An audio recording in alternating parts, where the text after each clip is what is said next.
Hello everyone, welcome to my channel. आज की video में सीखेंगे हम ब्राइडल ब्लाउज की कटिंग और स्टिचिंग। साथ में हम सीखेंगे ब्राइडल ब्लाउज का नेक कैसे हम बढ़ा सकते हैं, उसकी लंबाई कैसे हम कम कर सकते हैं। चलिए वीडियो को शुरू करते हैं। तो इस तरह का ये ब्लाउज मेरे पास है। यहाँ इसकी लंबाई ज़्यादा है, फ्रंट वाले की तो नॉर्मल है, तो जो बैक वाले की है उसकी लंबाई ज़्यादा है।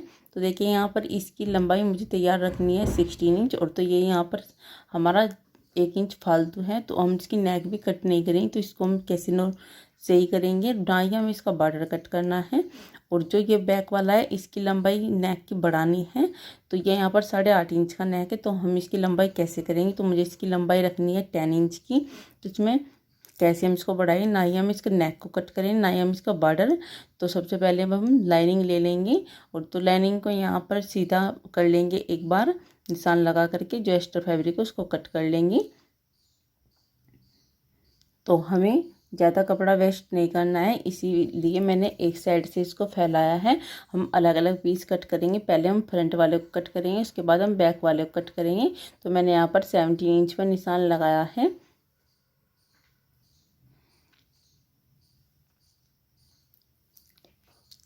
सीधा कर लेंगे निशान को। तो शोल्डर का निशान लगाया मैंने 6 इंच पर, और इस निशानों को हम सीधा करेंगे। और यहाँ मैंने 1/2 इंच डाउन किया है। 6 इंच का नेक रखा है और 1/2 इंच इसे डाउन कर दिया है मैंने। और यहाँ हम आर्म होल का निशान लगाया है 6.5 इंच पर। टंग पॉइंट का निशान लगाया है 10.5 इंच पर। इस निशान को हम सीधा करेंगे।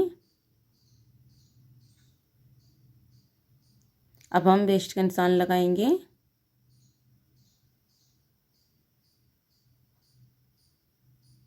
तो यहाँ मैंने 12 इंच पर निशान लगाया है। अब चेस्ट को 4 से डिवाइड करेंगे, तो आया है यहाँ पर 9 इंच। 36 साइज की मैं इस ब्लाउज को बना रही हूँ, और इस तरह से मैंने इस पर आर्म होल की गोलाई दे दी है। अब देखिएगा, यहाँ हमें जितनी भी हमारी चेस्ट है उसको 10 से डिवाइड करेंगे, तो जितना भी हमारे पास आएगा उसको हम यहाँ पर मार्किंग करेंगे। तो मेरे मेजरमेंट में यहाँ पर 3 इंच आया है, और 1/2 इंच डाउन करते हुए नीचे की साइड में मैंने इस पर निशान लगाया है कमर का। और 2 इंच मैंने रखा है जो यहाँ पर हम प्लेट डालेंगे प्रिंसेस कट में, उसके लिए। और यहाँ पर चेस्ट का निशान लगा करके इस तरह से हम इसको आपस में ऐसे मिला देंगे। और जितना भी हमारा यहाँ आ रहा है, हमारा आ रहा है 7 इंच पर ही हम यहाँ पर भी मेजर करेंगे, और इस तरह से एक लाइन ड्रॉ करेंगे, सीधी लाइन। और यहाँ से हम इतना ही डाउन करेंगे। देखिएगा, इस तरह से जितना हमारा कमा रहा है इतना ही मैंने इसको डाउन किया है। अब टेप रखेंगे, एक बार ऐसे फोल्ड करेंगे, एक निशान लगाएंगे। उसके बाद जितना यहाँ पर आया है इसको एक बार और फोल्ड करेंगे, तो निशान लगा देंगे हम यहाँ पर। और यहाँ से भी एक बार हम इसको नाप लेंगे, और उसके बाद फोल्ड करेंगे। तो जो भी मैं आ रहा है हमारा, यहाँ पर हम निशान लगा देंगे। अब मैंने यहाँ पर जितना नीचे है इतना ही हमें ऊपर की साइड में लेना है, और यहाँ पर हमें 2 लाइन एक्स्ट्रा लेना है, और ऊपर की साइड में 1 लाइन एक्स्ट्रा लेना है। और सबसे ऊपर हमने जो निशान लगाया उसमें 1 लाइन हमें कम करना है। और इसी तरह से हम यहाँ पर निशान लगाएंगे। देखिए, इस निशान को हम इस तरह शेप दे देंगे, तो ये हमारी अच्छे से शेप आ चुकी है। तो यहाँ हम जो ये नोक वाला एरिया बना हुआ है, यहाँ से हम आधा इंच ऊपर की साइड में लेंगे, और यहाँ से हम निशान लगा देंगे सेंटर में। और आधा इंच हमें ऊपर में निशान लगाना है, और आधा इंच हमें नीचे में निशान लगाना है। देखिए, इस तरह से अब हम 1 इंच ऐसे निशान लगाएंगे, और यहाँ हम इस तरह से शेप दे देंगे। तो मैंने फ्रेंच के शेप की हेल्प से इस तरह से निशान लगा दिया है। आप चाहे तो हाथ से भी शेप दे सकते हैं, अगर आपके पास नहीं है तो इस तरह से हम इसको फोल्ड करेंगे जो हमारी प्लेट डलेगी, और एक बार हम इसको चेक कर लेंगे, अच्छे से शेप देंगे एक बार। और इसके बाद में हम इसको इस तरह से मार्किंग कर देंगे, और यहाँ से हम इसकी कटिंग कर लेंगे। देखिए, कटिंग हम इस तरह से करेंगे इसकी। तो अभी तक मैंने इसमें फिटिंग का मार्जिन जो लेते हैं वो निशान नहीं लगाया, उस निशान को भी हम अभी लगाएंगे।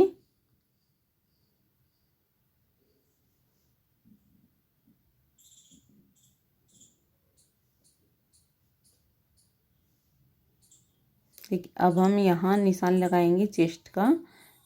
ये चेस्ट का निशान लगाया था हमने, और यहाँ पर हमने 2 इंच एक्स्ट्रा लिया है। और अब हम इधर भी लेंगे।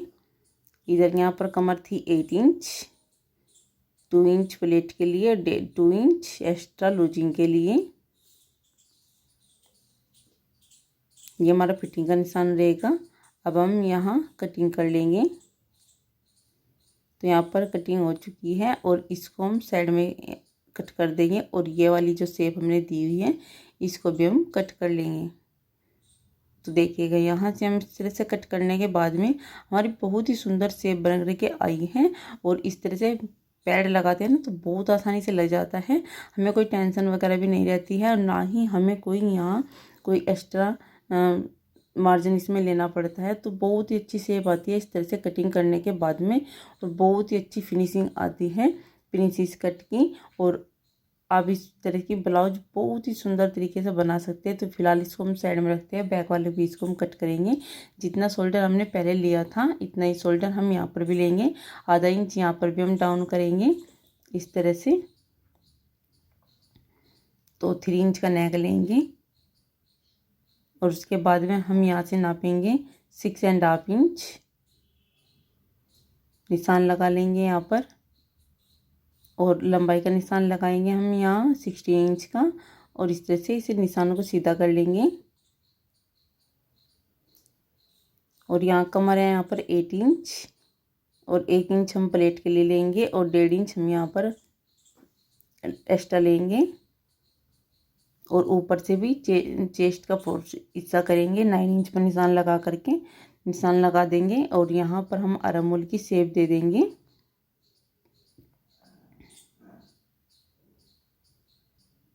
देखिए इस तरह से अब हम कटिंग करेंगे।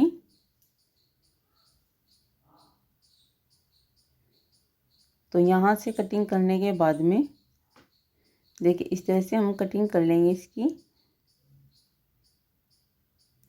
और अब हम बाजू की कटिंग करेंगे। बाजू को मैंने एक बार फोल्ड करके रखा हुआ है। देखिए कि हमारा 10 इंच आ रहा है। 10 इंच का फैब्रिक मैंने यहाँ फोल्ड कर लिया है, और हम यहाँ पर लेंगे 8 इंच, और इस तरफ से भी हम सीधा कर लेंगे इसे यहाँ से। और अब हम लंबाई का निशान लेंगे। लंबाई हमारी रहने वाली है 10 इंच की।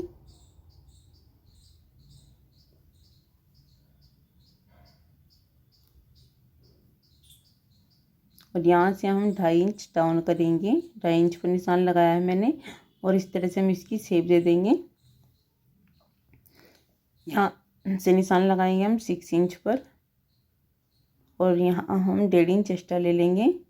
यहाँ से भी एक बार चेक कर लेते हैं हमारा आर्म होल कितना है। तो 8 इंच का हमारा आर्म होल है, और यहाँ पर 1.5 इंच एक्स्ट्रा मैंने इसमें ले लिया है।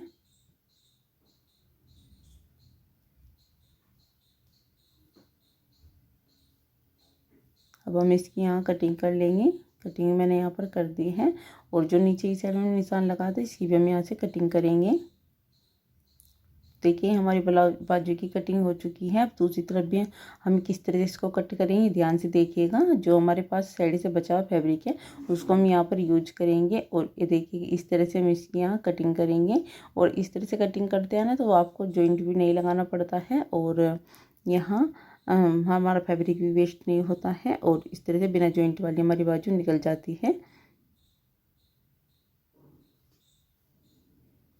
देखिएगा इस तरह से ये हमारी बाजू की कटिंग हो चुकी है। तो दोनों बाजू हमारी बिना जॉइंट के कट चुकी है। अब लाइनिंग मेन फैब्रिक को कट करेंगे।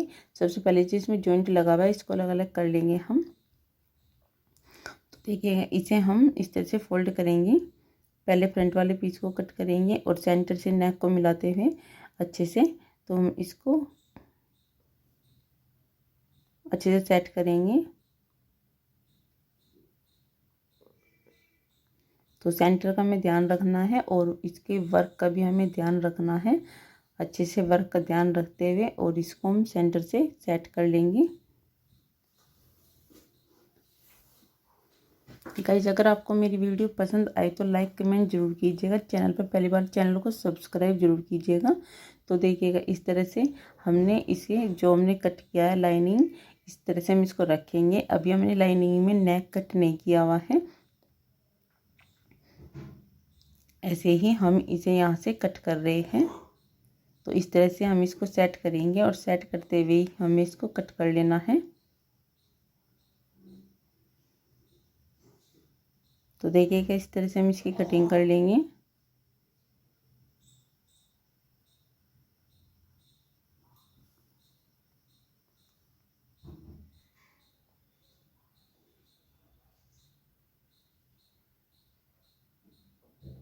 तो इस तरह से मैंने इसकी यहाँ कटिंग कर दी है और इसको हम साइड में निकाल देंगे। देखिएगा ऐसे। तो ये हमारे फ्रंट वाले पीस की कटिंग हो चुकी है। अब हम बैक वाले को लेंगे। तो बैक वाला हम इस तरह से रखेंगे, इसको भी अच्छे से फोल्ड करेंगे सेट करते हुए। तो अभी हमें इसमें ऐसे लाइनिंग को लेना है और उसके बाद में हमें जो बॉर्डर है नीचे से इसको ऊपर की साइड में बढ़ाते हुए लेंगे, जितना हमारा नेक हमें तैयार रखना है। और जो इसका ये बॉर्डर नीचे एक्स्ट्रा जा रहा है इसको हम कट भी नहीं करेंगे, हम इसको ऐसे ही यहाँ पर फोल्ड करेंगे और ऊपर की तरफ इसको रख देंगे। तो इस तरह से हमारे इसकी बैक वाले पीस की लंबाई कम हो जाएगी और हमें इसमें कोई जॉइंट वगैरह भी नहीं लगाना पड़ेगा। और ब्लाउज बाजू की नेक की लंबाई भी हमारी बढ़ जाएगी।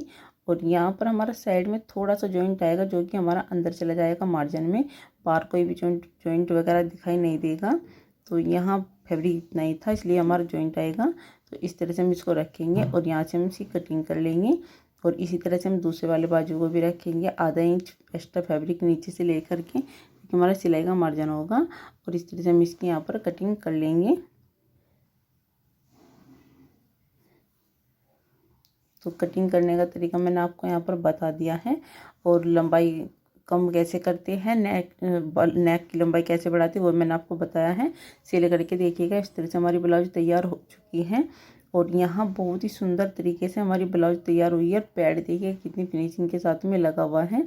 और ये नेक देखिएगा, और नेक को भी मैंने यहाँ पर इसको 1 से 1.5 इंच ऊपर से इसको प्लान रखा है, इसलिए वजह से इसकी लंबाई यहाँ पर हमारी पूरी 10 इंच आई है। तो आज तक के लिए इतना ही, मिलते हैं नेक्स्ट वीडियो में। Bye bye.